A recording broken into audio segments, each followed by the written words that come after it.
The proverbial knives appear to be out for Marjorie Taylor Greene, who's now publicly catching flack from Republican senators, right-wing news outlets, and even Republican Speaker Mike Johnson, who finally threw shade at her during an interview on the Fox Propaganda Network. But before we unpack all that, if you end up liking this video and you want to support the channel, please be sure to hit the like, subscribe, and alert bell before you go. I'd greatly appreciate it.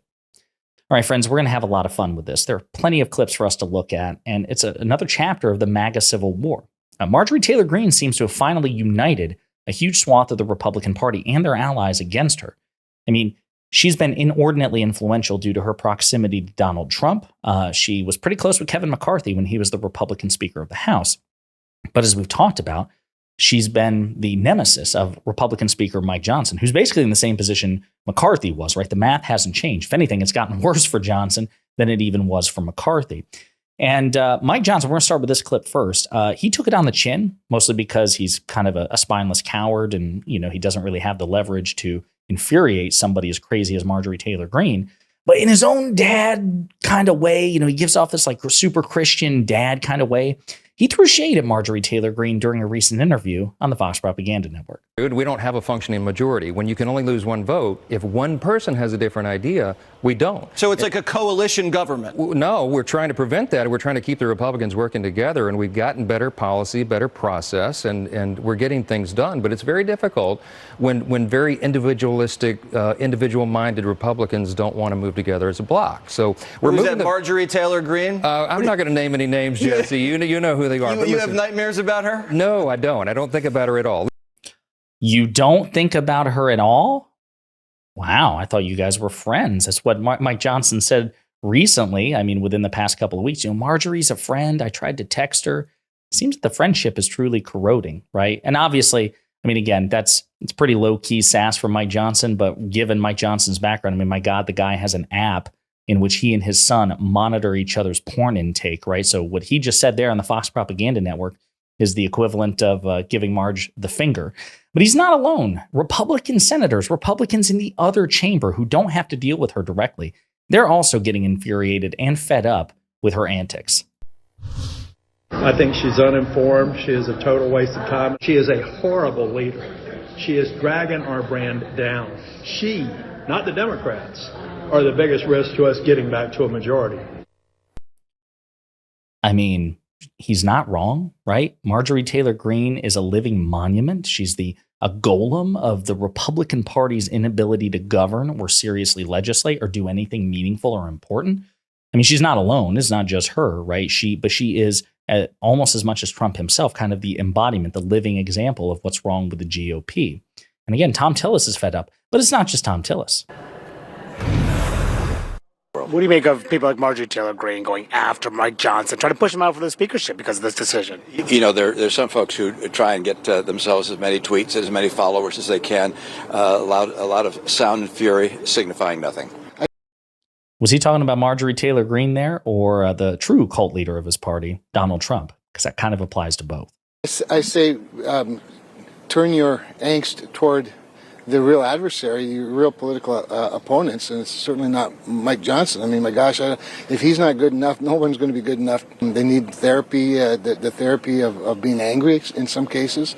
But I certainly don't think that they'll prevail in pushing him out. And if they do, he will have lost his job over a very noble decision that he made. And I think for a guy like Mike Johnson, whose convictions are deeper than political party, he'll be fine with that.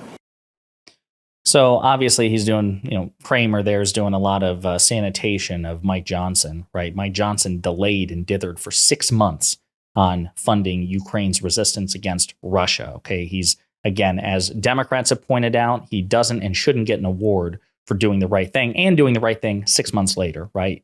But that just goes to show you how weak and spineless Mike Johnson is in many respects. But it's not just Republican senators, it's not just Mike Johnson. It's also, right-wing media. The Washington Post put out a really good analysis called "The Right Starts to Reckon with Its Marjorie Taylor Greene Problem."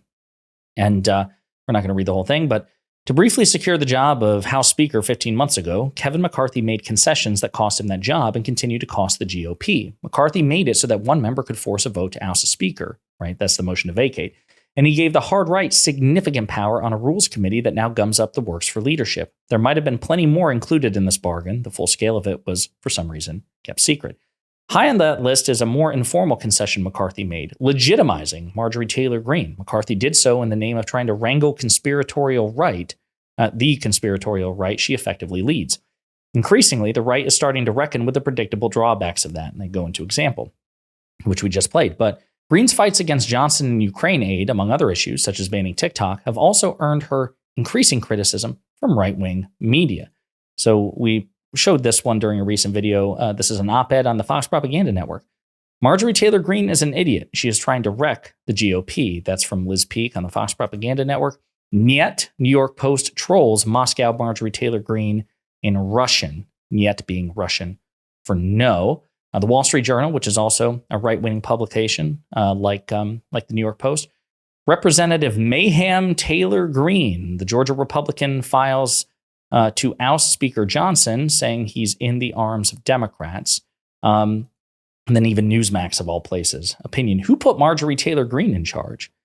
Well, yeah, you all did. You all aided and abetted and empowered her. You tried to use her the stupid way you tried to use Donald Trump.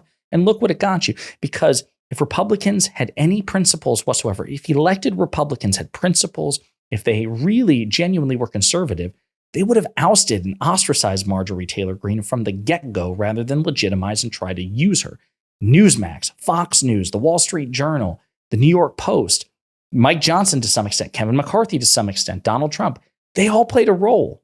Tom Tillis, Mitt Romney, others, even Republicans in the other chamber, because they could have with one voice said, this woman's an idiot who does not represent our party or our principles. But of course, the only principle they really have is to win. And now that she is potentially thwarting that principle, which is to win and to seize power, now they're fed up and they want to criticize her.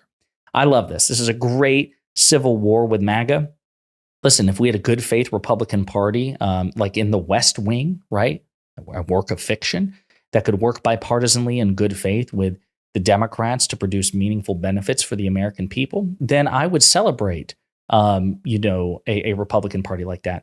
In this case, a disunified Republican Party is probably better off for the country because they're so malevolent and malicious. The one thing that keeps them from being truly formidable in a legislative sense is that they can't govern together because they're so stupid and dysfunctional.